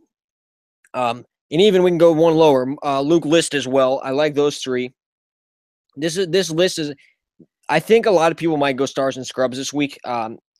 It's I've heard both because people want to take Casey, and then the 8K range they got some pretty high owned guys. But I like Xander, Mark Leishman, Luke List, not Kyle Stanley. Oops, Emiliano Grillo. Not mean to be a little dig at you there. I read the wrong one, but Grillo. And then I'll just list them all because I'm not going to be playing that many. It's just a few, and I'll talk a little bit about them. Harold Varner III, who's from my home state in North Carolina here. He went to ECU. And then this is only – I'm going to do it again, boys. This is only if I'm playing my 20 lineups, I'm going to have Siwoo Kim. But that's only if I'm playing if I'm playing 20. And one or two, not a fucking chance. But if I'm going 20 deep, I'm going to put Siwoo in one or two, but I'm going to be playing them with guys – like I'm gonna start my lineup: DJ, Casey, Scott, and fucking name another chalk guy at like 12% that like is gonna do that should do well, like Daniel Berger and then Siwoo Kim or something like that. It's not gonna be Siwoo Kim, Johnny Vegas, like just volatile guys that you don't really know if they're gonna show up or not. So Siwoo Kim would just be like my sixth guy in the lineup with like 5 really nice on paper plays that should all do well. Almost a cash lineup, but then switching someone else for Siwoo Kim and putting it in a GPP. But anyway, my more important plays here are Harold Varner. I'll start from the bottom up just real quick. Harold Varner has been like, I was about to say ice hot, but that's a double negative. He's been fucking on fire. Like this dude, proximity stat is great. He's a long hitter. He's only like 5'8", but this dude drills the ball. And usually when guys are smashing it, their green regulations isn't as good, but Harold Varner, this is only the last 12 rounds, so it's a little skewed because earlier on the year, he wasn't doing so well. But he's got a T20 at the Northern Trust, a T10 at the Wyndham, and a T50 at the Bridgestone. Again, no cut there, and a T23 at the Canadian Open. And then before that, wasn't doing so well at the miscut. But I'm going to get behind some Varner. Got a T33 here last year. He's on the cusp because I wrote his name down. Let me just search him real quick. He is 91st. So he's on the outside looking in, not the inside looking out. So he has to do well. And it's another one of those guys. I don't even remember who I mentioned it earlier on. But if there's a bet, I think it was Vegas. If there was a bet to make for if this guy was going to get an eagle, Varner would be in the top 3 of guys like Luke List in Vegas. Well, I'll get into Luke List just here in a second, but that I am projecting them for an eagle. I mean, I don't have any stats like with the projection system saying they're going to eagle, but in my mind, it fits. 2 of the par 5s aren't long. Like 2 of them aren't even 580, I don't think. So I'm going to get behind some Varner exposure, 6,800. I don't project him, just real quick, I don't project him as uber duper chalk. I know he's getting a lot of talk, but let me just double check. They got him at 7%, which is the highest in that range. If you look around, it's Ian Poulter and Kyle Stanley are next, other than Leishman, of course, but everyone knows Leishman was going to be chalk. I thought he was going to be even higher owned than they're projecting him now. But second play there, Emiliano Grillo. So this guy, he's the definition of rolling stats, which is, for those that don't know, is pretty much what we're doing here on Fantasy National. Like when you look at the last 24 rounds, and then you look at the last 12 rounds, then you look at the last 8 rounds, last 4 rounds, and he's getting better and better instead of worse and worse. And Grillo, if you look at his tournaments this year, you would ask, how's this dude have a tour card at the beginning of the year? But right now, I mean, he got cut at the Wyndham, which is like known as like the shittiest field we've seen since like the beginning of the year. And he got cut at the PGA Championship. Bridgestone, fuck it, that doesn't matter. No cut there. Then the Open, he missed the cut as well. So it's not the best play, but he's going to be under 5%. He's a birdie maker. It doesn't look like it by his stats, but he's a scorer. I'll put it that way. He's a scorer. He's going to birdie or bogey or double bogey. It's going to be one of those. So not much of a par guy. So I'm going to take a chance. I will be honest. I don't know if I'm going to, if I have the cojones to take it in one of my 2 3-entry max lineups. But if I do end up making just one lineup again, he's going to be the guy I fill in there for Varner or Leishman or List. Like if I have a chalkier lineup up top, then I'm going to have to vary myself down low. And I feel like one of the highest upside plays in this range that I also feel safe about, quote unquote safe because she's not that safe, but is Emiliano Grillo. And then Luke List, Leishman, and Schauffele, I'll put them all kind of together. List is just a big hitter, should eagle. I think his last, I don't have DK brought up, but pretty sure this dude's eagled almost every tournament. I mean, other than the ones that are very hard to get to, but the dude got 2 eagles last tournament. Yeah, man. Seth, I think, mentioned to us that there are only 3 guys that eagled all last week or the week before, and there's the only 3 that did eagle twice. So, and I think Luke List was one of those guys. So I can, I'm gonna get behind some of him. If you look, this is his downfall right here. 96th in putting. That is dead last in the field. That does not change. He has historically been the worst putter on tour since he got to the tour. He's never. If you look at those fields that are 146 people deep, like just a few weeks ago, and you look at his strokes gained putting stat, Luke List is 146th. He is the worst putter. He misses 2, 3 footers, 4 footers. But eagles are where he shines, and I feel like those par 5s, having an extra par 5, we might see 3 eagles. Not on all 3 holes, but I mean the same hole once or twice. If he makes the cut, obviously that gives him a better chance to eagle again. And he was the prime example that I mentioned in the Facebook group for the people that are part of the group, that I mentioned, that he makes up for his lack of finishing position. So if he finishes like T30 or T40, he's really in DK points finishing like 15th or 20th because he's not going birdie, birdie, bogey, or birdie, par, par, birdie. He's going like birdie, eagle, par, bogey, bogey, eagle, or some shit like that. Like he's scoring. So I can get behind that, especially at 6,900. And then Schauffele, I think he's going to be probably second highest owned behind Leishman in this range. Oh, they have him higher than Leishman. That's interesting. So Schauffele, Seth's been a big fan of Xander Schauffele the last few weeks. He even bet him outright to win the event, which I mean, that just shows how much he likes the guy. So I'm gonna finally hop on the train there for Xander Schauffele. Top 40 in all of my key stats. I mean, it's 41st in tee to green, but 11th in good drives, 18th greens and regulations. Very good, actually, guy. Proximity stat is great. So those long, he's second. So in those long par 5s and the long par 4s, he should be able to do very well. And I think he should avoid the bunkers. 6,900, I can get behind that. Putting is not bad at all, 27th. So I can do that. And Leishman, real quick, I think His ownership is down. If he didn't miss the cut last week on the final hole, I think his ownership would be upwards of 20%. But as you mentioned earlier, ACP, I mean, people have such a short memory, like not a short memory, but I mean, it is. I mean, if they burn you on a miscut, it's almost like, fuck this guy. I'm not playing him. So I'm going to actually get back on the Leishman train. Like, I'm not going to be playing Ryan Moore, who I played last week and he missed the cut on me. I'm not going to be doing that, but I think Leishman's game fits. Before last week, he didn't miss a cut for, I think we mentioned it last week as well. I think I might have jinxed it. I said he hasn't missed a cut for like 3 months, and then he goes out and misses the cut last week. But the dude hasn't missed a cut in a long while. So I'm gonna play some Leishman. I'm gonna hop back on that, and in that range. First, I don't know why the fuck Cody Gribble is 7K now that I look at that, but there's no chance I'm playing Cody Gribble. He ranks last in all my stats. So anyway, that's all I'm looking at. I do want to say Molinari is one of those guys. He missed the cut. I had him in 2 out of 3 lineups.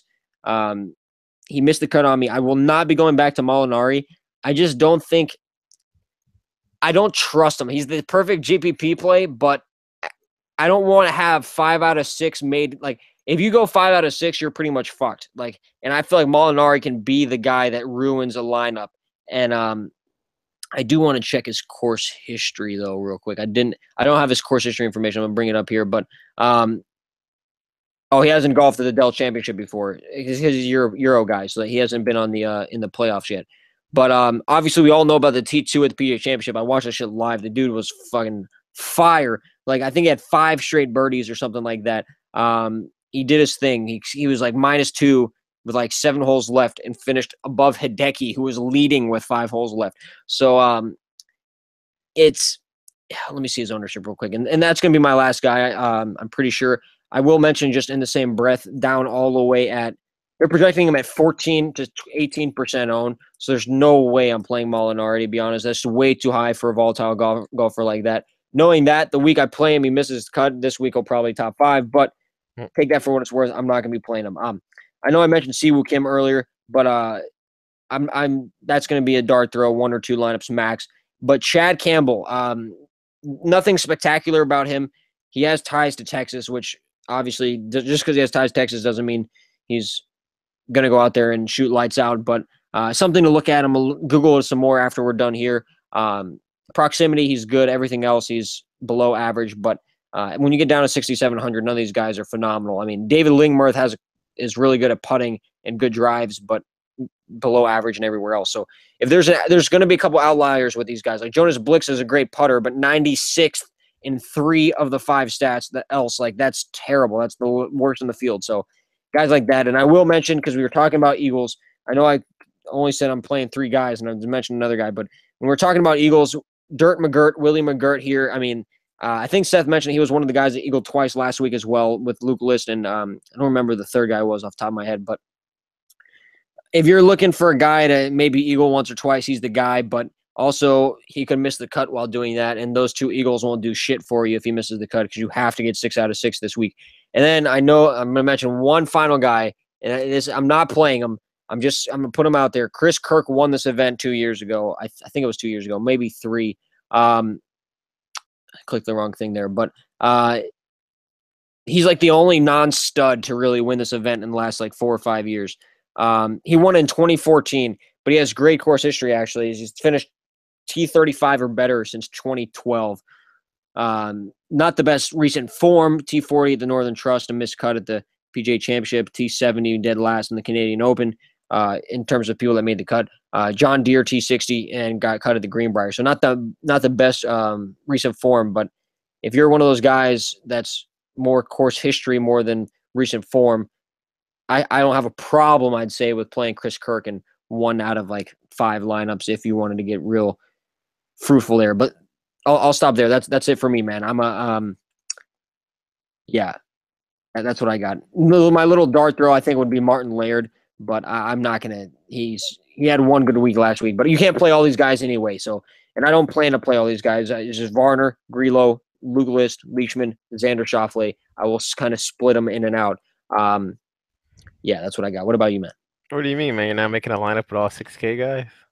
Damn. Well, dude, actually, not with the 6K guys, but there's reason with that 8K range where you just make a lineup with 8 and 7K guys and leave like fucking like 1,200 on the table. Like you could do it, but not with the 6K guys. No, man. I mean, with you never know though. I mean, shit, The you way never know what's gonna happen.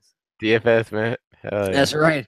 Uh, yeah. So this range, I mean, plain simple, 6'9" for Mark Leishman is too cheap. I'm playing. I'm biting the chalk, man, and I'm not looking back. All right, I'm plugging him in. 6'9". All right. But after that is where things definitely get interesting. Luke List, like we talked about, Eagle Maker. Way earlier in the season, I used to play Luke List a lot. I guess you could say his game is trending upward. So maybe I could play him this week. Especially those Eagles are appealing, especially this week where scoring is going to be super crucial as opposed to cut making. You say you didn't have any Dell DTC. He'd never played here before. Luke List. Yeah. Let me just double check. I lost his name there. Well, I did just check his cup standings just because while we were talking, he's 50th. So he's not cemented in the top 70. So he will need to make the cut. But let me just double check. Okay. Yeah, he has no course history at TBC Boston. Yeah. Yeah. So I mean, it's interesting for sure. Another play down here, Kyle Stanley. I mean, I always talk about this guy every week. I didn't play him last week, and he goes out and does a T25, shoots a 66 on round 4. That was nuts. 5 straight birdies, man. Yeah, 5 straight birdies. So I mean, one thing I do know about him is has a family or at least a wife, and definitely he's not making as much money as a lot of these other guys. So for him to qualify for this for this type of tournament where 10 million's on the line, I know he's out there taking it serious every day. So definitely that if you believe that narrative, you could look into that. I'm on the fence if I want to play him for my single tree or not. Still debating. Live by Stanley, die by Stanley is my is my motto. But as we've seen before early in this year, man, the players, he can go out there with these guys and compete with the top echelon. And he has a win, so we know he can secure a win. He has the Quicken Loans win. So it definitely interesting play at 6'9" too. Definitely he can do a lot worse. Molinari, I mean, we're pretty much like talking about the same place. Molinari is another guy who's like T2 at the PGA and then missed cut last week. So he high risk, high reward type of play. At this price point, definitely worth a GPP flyer, especially. The guy can definitely birdie, get on those hot birdie streaks. So definitely worth a look. Xander, another guy you talked about already, so I'm not going to get too much into him. Brandon Steele, I'm off him this week. He's 95th in putting right after List. Brandon Steele, he had his run where he looked great. And then ever since the Quickens, he just hasn't looked that good. He had T24 at the WGC, which is no cut event, but he did pop out of nowhere for that. But I'm off him. Ian Poulter is actually probably one of the most interesting plays to me at this price range because especially since he shit the bed last week, 74 on round 3 and 74 or 73 on round 4, so he left a lot of sour taste in people's mouths. This is a guy who, like we talked about last week, T14 at the Open, T22 at the PGA, at third place at the RBC. So this is the guy who can, when he's on, he can get up there in them top leaderboards. And at 6,900, to get a guy who can actually compete with the top field is definitely worth throwing in at least a couple of GPP lines. You pretty much said exactly what I want to say about Martin Laird. Kevin Tway.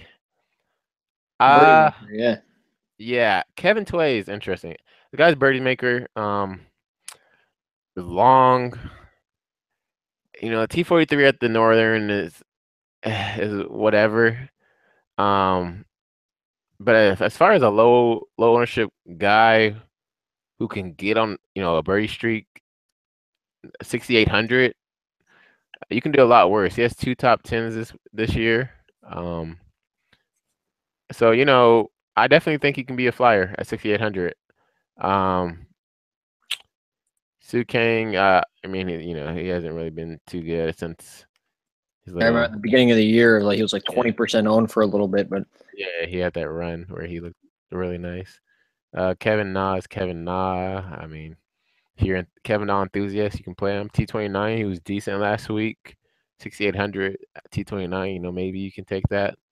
Um, yeah, and he's then 63rd right now, and so he's fighting to he needs to make the cut to stay above the top 70, and he kind of found that form as you just mentioned. He with the T23, I think you said, but um, yeah, because before he was missing cuts like almost every other event for a yeah, while there. So if he can keep yeah, it going, he might be able to drop into the top 30 in a couple weeks. yeah. He shot back-to-back 69s on third and fourth round. So that's really what you want. So good form coming into this. Um, 6,800. I mean, it's Kevin Na. We all know about Kevin Na. So if you want to throw him a couple GPP lines, definitely do that. Varner, you said everything I wanted to say about Varner. Um, Definitely worth a play. Uh, Charles Howell at 6,700. I don't think I can get there. I can kind of see the merit behind it. He hasn't looked too good recently. And with this not really being a cut make event, I'm off of him. Um, I've heard talk about Jaden Spawn a little bit. Um, I'm off him, but this guy definitely he can make birdies too. Who else do we have down here? And then I mean, Lingmerth was a guy that went on a pretty hot streak too. I mean, T29 last week, so he did decent. Um, I mean, everybody's not really talking about Lingworth anymore since way back when he had that T12, T21, T5. At 6,700, definitely is a guy who can sneak his way into that top 20, top 10. So definitely worth a look. Nick Taylor is just interesting, and then Siwoo Kim is the ultimate flyer pay that we talk about every week. This guy just out of nowhere won the players, like less than 1% owned. Uh, T13 at the U.S. Open and has a bunch of miscuts. So if you want the ultimate flyer, super low ownership, Siwoo Kim is the guy you can just throw in your lineup with 5 other solid guys, like you were saying. But yeah, I think my favorite play is obviously Mark Leishman. Guy's way too cheap. Followed by Kyle Stanley, and followed by Ian Poulter is interesting, and then yeah, I mean those are my favorite plays. Luke List too is one of my favorite plays too. All right. Yeah, man. I did want to mention real quick at 7K flat, there's Zach Johnson, who's a native of Texas. His ownership projected at 7%. I don't know where that's coming from. I projected it. I was thinking under 5, but I don't know. To see a fifth of people thought Zach, like he must have some course history or something. I don't. He wasn't even on my radar, and to see him now uh at 7% projected, I just wanted to mention because of the Texas thing. But Yeah, I agree with a lot of your points there. I won't be able to get to like the only one that I think that I didn't mention that you kind of get me on is Tway a little bit, just because if he gets hot, he can kind of you only need the made cut, and if he gets hot, you're going to see a birdie streak. You might even see an eagle come from him. He's not as long as guys like obviously DJ in Vegas, but and Finau, but he's not a below average hitter like Reeve hitting it like 260s as far as drive really, but I mean obviously the wind's going to carry. But anyway, Zach Johnson, actually 10th in my key stats in the last 12 rounds, the last 3 tournaments. Let me check what he's done here. Uh, what greens are they on you're today? playing on bent grass. Yeah, I was looking at little stats there. Nothing really made me go whoa. I mean, Ches Reeve's like 8th in my key stats when I look at bent grass. So I mean, I'm still going to be fading him, but yeah, that was the only one that was like, oh my. But he got cut at the Northern Trust last week. Zach Johnson did. And let me just check. Maybe the ownership's because of his FedEx Cup points. But real quick, Kevin Tway is 69th, literally on that cut as well. So I don't take that narrative so highly because you can jump so much. Like Bubba was 113th, got that T10, and jumped all the way to like 60th or something or 7. I don't even remember, but jumped like 40 spots. So a lot can change quickly based on if guys miss or make the cut, and you can't project that obviously beforehand. But let me just look up Zach Johnson real quick. Zach Johnson is pretty much cement. I mean, not cemented unless guys fly by him, but he's 46th. Patrick Cantley moved from 78th to 50th in one event. So guys can fly up and down depending on if they make or miss the cut there. So let's see here. That's pretty much all I got. I was going to try to find some Texan golfers for you, but the most obvious one is Spieth, or the best golfer from Texas is Spieth. I haven't heard anything about him donating any money yet. The only one I know about Sergio Garcia. So we'll see. But I don't really have much else to get into. We don't seem to have any questions. So and we covered a lot of Doretta asked about up above asked about Harold Varner. And we got to Varner, so we covered that. Thoughts on Kisner? You covered Kisner. That was they didn't ask that just now, but I'm just scrolling up. So we got that. And Caleb, shout out to Caleb. He's in there. He said he's playing Kirk. It's definitely a course history play and projected at under 5% with a guy who hasn't missed a cut in 5 years. I can get behind that. So I won't be playing him though. Just I understand the merit to it.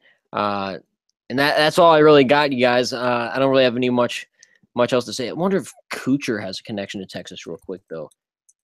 Some reason I want to say he does, but I've been wrong twice out of the 3 I've mentioned, so I'm probably wrong again. Yeah, he's from Florida. So there we go again. I'm fucking 1 for 4, but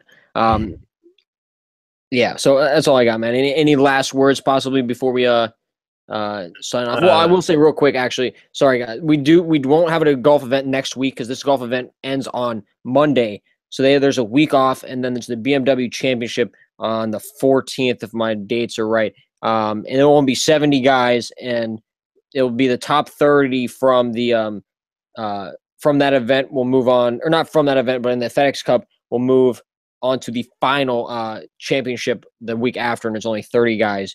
So it's going to be yeah, Joe, we're still here, man. You got any? I think Joe just got in here. So yeah, if you got any questions, man, just fly them in there real quick, and we'll take the time to answer them before we sign off. But any final thoughts before we answer any final questions there? I just wanted to do like a quick little. Who do you think's gonna win the event? Like maybe predictions. Right. No problem. And no problem, Joe, man. Take your time. We're gonna say our predictions here. So good question, man. I can give you a high. So if I had to just be the little fucker I am, I'd say DJ. But if I had to give you like a contrarian play to like win, a stud, and then do like a low own play. Yeah, no doubt. So above 10K, I'm gonna take DJ. Then in the mid range, I'm gonna take Louis Oosthuizen. And then if we go lower, I think it's Cantley's time. I think he could do it at that price. Not the price doesn't matter if you're gonna win or not, but I think the way he's been playing, obviously that would entail the quality golfers to kind of just not be on their A game. But I think Cantley can do it. And then if you're going super flyer, we're going down real low. I think Mark Leishman, I know he's going to be highly owned, so I mean flyer in terms of no one's got him winning the event, but I think Leishman could technically win the event. So like he won the Arnold Palmer this year. So and Caleb real quick asked Kuchar Garcia. For me, Garcia, what's your thought on that? I'm gonna play Garcia. GPP, I'd play Garcia and GPP, Kuchar and cash. But what's your thought real quick? And then say what you got. Yeah, no, exact same answer. GPP, Garcia. Kuchar for cash for sure. But yeah, as far as these top studs, I think DJ. If I had to pick between these top studs, I think DJ. Now these mid tier, I think Paul Casey, man. I think after I think it's his time. I think after this fifth place he got last, where he last week where he sort of fell off on Sunday.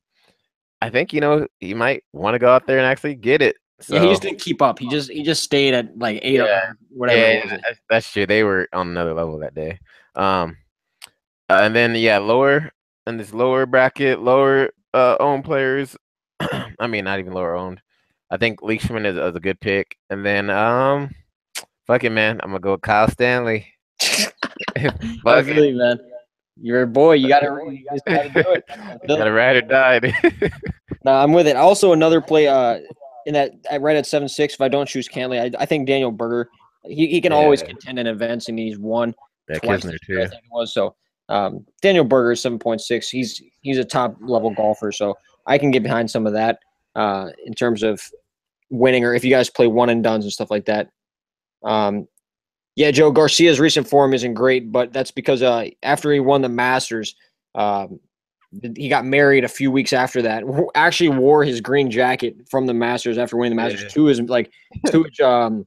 I forgot what they to his I Wedding. want to call it a ceremony. Yeah, it was his wedding, but the actual wherever we'll just call it as yeah.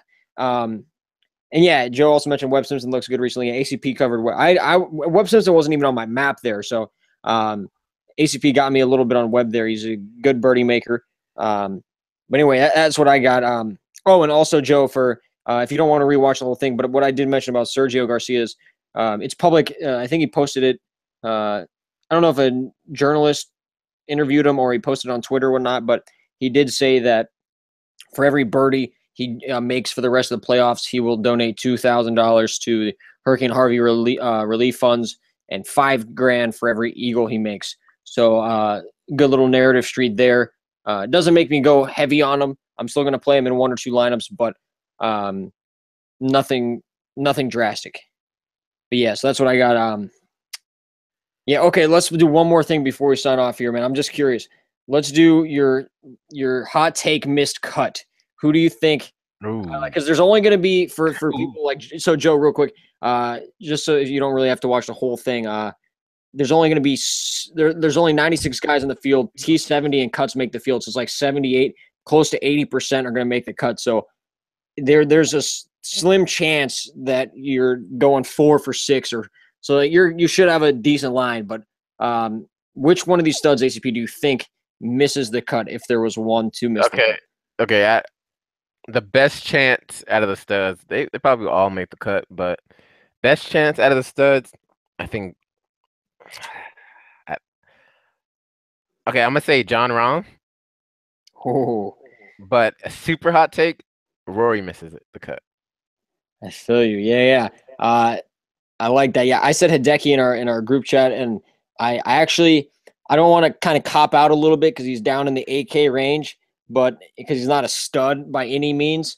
But Patrick Reed, I don't have the best vibe for him this week, so I think Patrick Reed could miss the cut. And that's about it. I mean, according to my stats, the lowest stud in my stats. Obviously, I'm not the golf god. I can't predict the future here, so uh, my stats don't really mean that they're going to make or miss the cut. But Brooks was the lowest out of all the studs. He was 56th.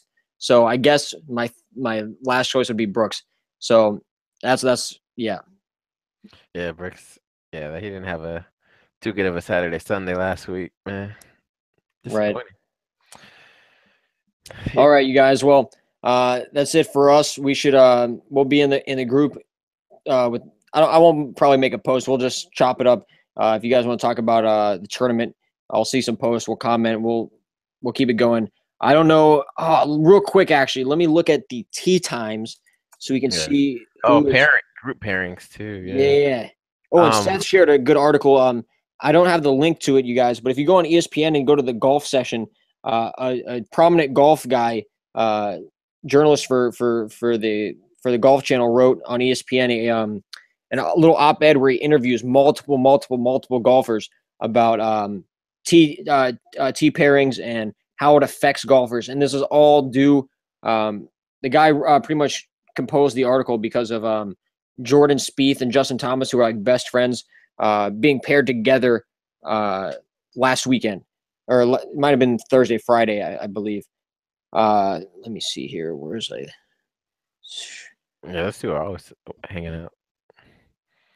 And I did. There was a funny quote that I mentioned that Pat Perez was just like, "Man, I love playing with Charlie. He's fun as shit." And it's like, what a quote.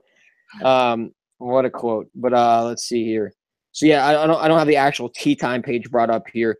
Is there any weather concerns this week? Not until Sunday. I almost said Saturday again, but not till Sunday, which we can't really control. It should be, from what I read, the wind is going to be pretty high, but it's going to be high all day. So like it's supposed to start out at 15 miles per hour and go up to like 18 max. So it's not a huge difference. So no tee time difference. But Sunday they might not even play, and if they do, supposedly it might only be for a couple hours. So I mean we can't really control that.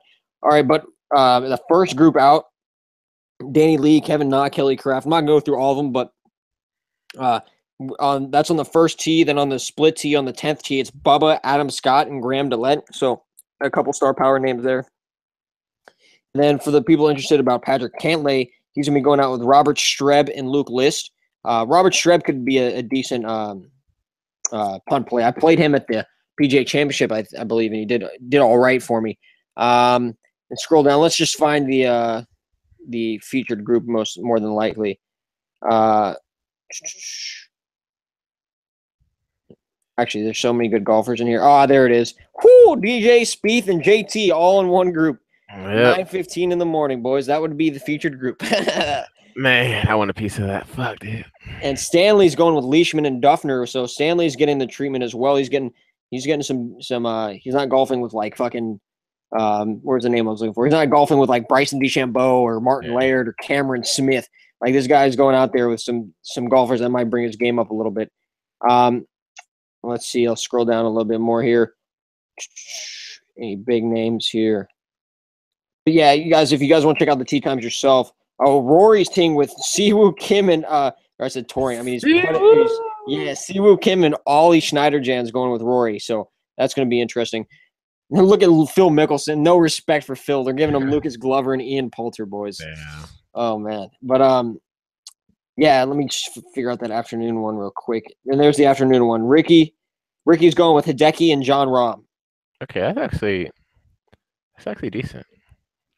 There's Seth mentioned a few weeks ago that Hideki tends to not do as well when he's paired with just like star level golfers like him, studs. So I'm not playing Hideki anyway, but for what it's worth, yeah. And that's the last group to go is Harold Varner, Nick Taylor, and JJ Spawn, Chris Kirk, McGirt, and what a rhyme there, and Patton Kazir are going at the same time on T1. So that's nothing I didn't expect. I knew there'd be two big groups, and we got them. So yeah, there's Sergio going with Jason Day and Billy Horschel as well. So that's a pretty big group. Billy Horschel won this last year, so the FedEx Cup. So that's why they put him with Jason Day and Sergio. So they go at 128, both in the afternoon. Casey, Kisner, and Vegas go right before them. So it looks to be a kind of stacked towards the end. So if you guys are like out of the money early and you got a lot of guys in the afternoon, don't worry. I mean, most of these guys are. It looks like most of the higher owned guys are going to be going in the afternoon, minus Spieth and DJ, and I already forgot the third guy they're with. But yeah, so that's all I really got, guys. What's going on, Jamie, man? We were just about to shut off, but if you want to rewatch, that's why I don't want to keep it too long, because if anyone wants to rewatch it, they're going to be going to like 2 a.m. And if it's me, I'm falling asleep, boys. I've fallen asleep like four out of the last 8 weeks. I've fallen asleep on lineups, but DK refunds you. And if you guys want to know, just tell them your fucking power went out or something stupid. Just lie to them, to be honest. I mean, that's what I do. I mean, you can't tell them, sorry, I fell asleep, because they're not going to refund you on that. But if you're like, nah, man, my power's out, I'm messaging you on my phone, then they'll hook you up. But anyway, we're not talking golf anymore, so I'm going to shut it off. Any final takes, my man? Anything just life-related or any DFS-related you want to say? No, sorry, man. I was on Twitter. But nah, man, just good luck this week, man. It should be that your typical guys at the top in this type of field, man. This is where the stars really shine. Right. And if you guys have any family out there in Texas, man, pray for them, man, and I hope everything goes well, man. I've seen a lot of people volunteering and donating, so that's great. I played the little tournament on GPP for the Texas, and then did a little bit of donation, but yeah, just stay safe. I know Rudy's family's out there and everything, so yeah, just stay safe out there, guys, and good luck this week. Should be a fun one, man. Labor Day weekend, so you got school this week on Monday, Dex, or you No, off? no school Monday, but I do have a big statistics exam Wednesday and a paper due Tuesday. So I am going to be watching some golf because it's something easy to watch while Yeah, working. But yeah. yeah, man, it's going to be a good watch though. So, but no school Monday, thank goodness. But real quick, I do want to, since you mentioned the charity event, I do want to mention because most sharks that I looked at didn't do this. I mentioned in the Facebook group, Utica Cal. I know none of these guys are watching this shit, but this dude put in 150. Max entered the charity event just to win a drawstring, like knapsack. So I got to give a shout out to him. Guys like Chipotle, guys that have won millions and millions of dollars doing this, put in one entry. So not a dig to him, but it's just the charitable donation that he put in that he didn't have to. Like no one had to do it, but Yeah. to put 150 in there, I got to give him a quick little shout out for that. And plus, you were at the live final as if you weren't here at the end, so you might have met the guy. Or I know you said you hung out with Fall from Grace and a couple others, so that's cool. Yeah, Fall for Grace put 20 entries in too. He's a Hey, cool that's guy, good. man. 100. That's a 100 piece. Yeah, that's good. Yeah, I honestly wasn't able to. Not that I didn't want to, but my bankroll is so thin right now. I mean, I I don't know, man. I feel bad just talking about it publicly, but it's yeah, it's. I've spoken to some family members about getting some donations going, but uh, I'm just fucking paying for school a couple weeks ago. Fucking literally, I'm dead broke.